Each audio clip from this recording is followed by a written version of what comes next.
বেশি পাকামি করিস না ফেলু, যেটা বলতে বলেছি সেটাই বল। আফ্রিকা মহাদেশ নিয়েই রচনা বল। স্যার, আফ্রিকা মহাদেশ হইল পৃথিবীর মধ্যে দ্বিতীয় বৃহত্তম মহাদেশ। পৃথিবীর বৃহত্তম মরুভূমি সাহারা এই মহাদেশেই অবস্থিত। আফ্রিকা মহাদেশের অনেক জায়গা জুড়ে রয়েছে গভীর জঙ্গল। এই জঙ্গলে নানা প্রজাতির পশু পাখি আছে, তার মধ্যে হাতিও আছে। হাতি হলো পৃথিবীর স্থলভাগের সব থেকে বড় শক্তিশালী প্রাণী। হাতির বড় চেহারা, ডিশ অ্যান্টেনার মতো বড় বড় দুটো কান, দেহের তুলনায় লেজটা এইটুকু পুচকে পড়া, চোখ দুটো মিনমিনে ছোট। হাতির সামনে ক্রেনের মতো সুরও আছে। আর হাতির মনে এত আনন্দ, এত ফুর্তি যে সব সময় দাঁত বার করেই থাকে। স্যার, কেমন লাগলো আফ্রিকা মহাদেশের রচনাটা? বুঝেছি, এ বেটা আজ হাতির রচনা পড়ে এসেছে। আজ সবটাই ও হাতি দিয়েই চালাবে। আমিও আজ ওকে ছাড়বো না, ওকে আজ আমি জব্দ করেই ছাড়বো।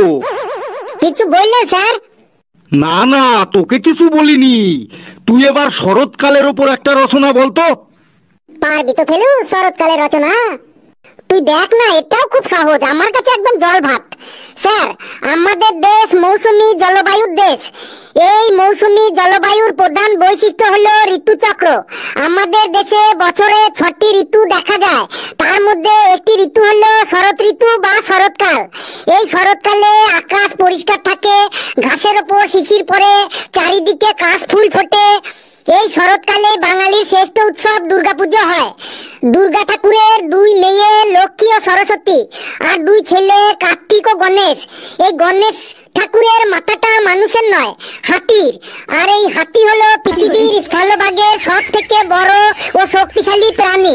হাতির বড় চেহারা, ডিশ অ্যান্টেনার মতো বড় বড় দুটো কান, দেহের তুলনায় লেজটা এইটুকু পুচকে পড়া, চোখ দুটো মিনমিনে ছোট, সামনে ক্রেনের মতো সুর আছে। আর হাতির মনে এত আনন্দ, এত ফুর্তি যে সব সময় ফুর্তিতে দাঁত বের করে থাকে।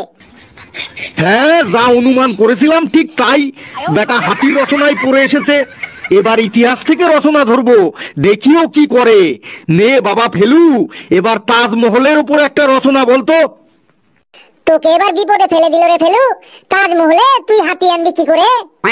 তুই দেখ না, ঠিক পারবো। স্যার, তাজমহল হইল পৃথিবীর 7টা আশ্চর্যের মধ্যে অন্যতম। এটি ভারতের আগ্রায় অবস্থিত। সম্রাট শাহজাহান তার প্রিয়তমা স্ত্রী মমতাজের স্মৃতির উদ্দেশ্যে মার্বেল পাথর দিয়ে এই তাজমহল তৈরি করেছিলেন। তাজমহল যখন তৈরি করা হয় তখন উন্নত মানের যানবাহন ছিল না। তখন ভারী ভারী পাথর বহন করার জন্য 1000-এরও বেশি হাতি ব্যবহার করা হয়েছিল। আর এই হাতি হলো পৃথিবীর স্থলভাগের সব থেকে বড় ও শক্তিশালী প্রাণী। হাতির বড় চেহারা, ডিশ অ্যান্টেনার মতো বড় বড় দুটো কান, দেহের তুলনায় লেজটা এইটুকু পুচকে পড়া, চোখ দুটো ছোট মিনমিনে। হাতির সামনে ক্রেনের মতো সুরও আছে। আর হাতির মনে এত আনন্দ, এত ফুর্তি যে সব সময় দাঁত বার করেই থাকে। স্যার, কেমন লাগলো তাজমহলের উপর রচনাটা? দাঁড়া, একটু নিঃশ্বাস নিয়ে নি, আমার হার্টবিট বেড়ে গেছে। কিছুতেই বেটাকে জব্দ করতে পারছি না। হ্যালো বন্ধুরা, আজ আমি অনিসবিট নামে একটি অ্যাপ সম্পর্কে কথা বলতে চাই, যেটি সবচেয়ে বিশ্বস্ত বুক মেকার।